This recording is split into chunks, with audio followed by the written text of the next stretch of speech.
नमस्कार साथियों, मैं नानक शर्मा स्वागत करता हूं लोक गुरु क्लास पर। और आज जनरल साइंस के बहुत महत्वपूर्ण क्वेश्चन होने वाले हैं जो आपके Agniveer army, navy, air force, coast guard और यूपी पुलिस, एसएससी सभी के लिए महत्वपूर्ण क्वेश्चन हैं। तो पहला क्वेश्चन स्क्रीन पर है, इंसुलिन की खोज किसने की? तो इसका राइट आंसर होता है ऑप्शन नंबर ए, बेंटिंग ने। लेकिन हम इंसुलिन को जान लें सबसे पहले कि इंसुलिन कहाँ से स्रावित होता है। तो आप बोलेंगे इंसुलिन अग्नाशय से स्रावित होता है, अग्नाशय से स्रावित होता है। और अग्नाशय में भी याद रखेंगे बीटा सेल से। अग्नाशय में भी कहाँ से? तो बीटा सेल से, बीटा कोश का। क्वेश्चन नंबर 2, वनस्पति तेलों को घी में परिवर्तित किया जाता है, यानी आप वो विधि बतानी है जिस विधि से तेलों को घी में परिवर्तित किया जाता है। तो उस विधि का नाम है हाइड्रोजनीकरण। तो ऑप्शन नंबर बी आपका करेक्ट ऑप्शन। नेक्स्ट क्वेश्चन 3 है, निम्न में से कौन सी मिश्र धातु है? तो भाई यहाँ पे मिश्र धातु स्टील हो जाएगी। और स्टील किसका मिश्रण है? तो याद रखेंगे लोहे और कार्बन का। क्वेश्चन नंबर 4, निम्नलिखित में से कौन सी ईंधन गैस नहीं है? तो भाई यहाँ पर ऑप्शन नंबर 3 हास गैस, यही ईंधन गैस नहीं है।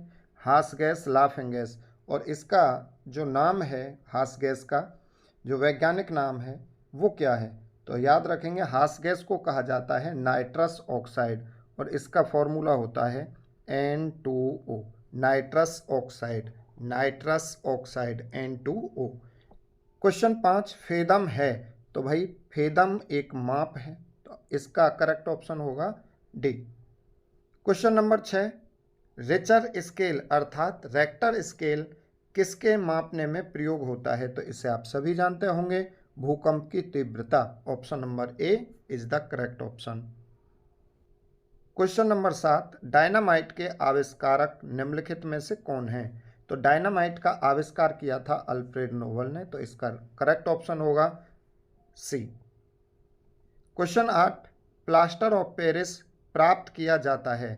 तो भाई प्लास्टर ऑफ पेरिस जिप्सम से प्राप्त किया जाता है। क्वेश्चन 9, राडार में किस प्रकार की तरंग होती हैं? तो राडार में विद्युत चुंबकीय तरंग, यानी ऑप्शन नंबर बी इसका करेक्ट ऑप्शन। आकाश के नीले दिखाई देने का मुख्य कारण क्या है? तो आकाश के नीले दिखाई देने का मुख्य कारण है वायुमंडल में उपस्थित धूल आदि के कणों द्वारा सौर विकिरण, सौर किरणों का प्रकीर्णन। क्वेश्चन नंबर 11 है, तेज गति से आता हुआ वाहन हॉर्न बजाता है तो उसका पिच अधिक सुनाई देता है। इसका करेक्ट ऑप्शन होगा, आंसर होगा ऑप्शन नंबर बी। सूती और ऊनी रेशों में अंतर ज्ञात किया जा सकता है। तो इसका आंसर होगा बी, जलाकर। बर्फ पर दाब बढ़ाने से उसका गलनांक घट जाता है। अगर हम बर्फ पर दाब बढ़ाएंगे तो गलनांक घट जाएगा। और बर्फ का जल में परिवर्तन होना ये भौतिक परिवर्तन कहलाता है। ये भी याद रखेंगे कि बर्फ का जल में या पानी में बदलना क्या कहलाता है? तो भौतिक परिवर्तन है। क्वेश्चन नंबर 14, गर्मियों में सफ़ेद कपड़े क्यों पहने जाते हैं? क्योंकि ऊष्मा के बुरे अवशोषक होते हैं। Option number A is the correct option. Question number 15, निम्नलिखित में से गलत कथन कौन सा है? आपका ऑप्शन नंबर सी, पारा पानी में तैरता है, यही गलत है। क्वेश्चन नंबर 16, संतरे में कौन सा विटामिन अधिक होता है? तो भाई संतरा खट्टा फल है और खट्टे फलों में होता है विटामिन सी। तो विटामिन सी का रासायनिक नाम एस्कॉर्बिक एसिड है, एस्कॉर्बिक एसिड। विटामिन सी का रासायनिक नाम एस्कॉर्बिक एसिड। अच्छा, विटामिन सी के जो स्रोत हैं वो हैं खट्टे फल, खट्टे फल। और खट्टे फलों में एक बात और ध्यान रखेंगे, यहाँ से क्वेश्चन पूछ लिया जाता है कि विटामिन सी का सर्वोत्तम स्रोत क्या है? तो आप बताएंगे आंवला, सर्वोत्तम स्रोत आंवला। और विटामिन सी की कमी से होने वाली रोग है स्कर्वी, या मसूड़ों में खून आ जाना। चमगादड़ अंधेरे में भी उड़ सकते हैं क्योंकि उन्हें सहायता प्राप्त होती है, किससे? तो आप बताएंगे अल्ट्रासोनिक वेव से। ऑप्शन नंबर बी आपका correct answer. Question number 18, aluminium किस खनिज से प्राप्त होता है? या एल्यूमिनियम का अयस्क क्या है? तो आप बताएंगे bauxite. Question number 19, black hole क्या है? तो इसमें आपका राइट आंसर होगा डी।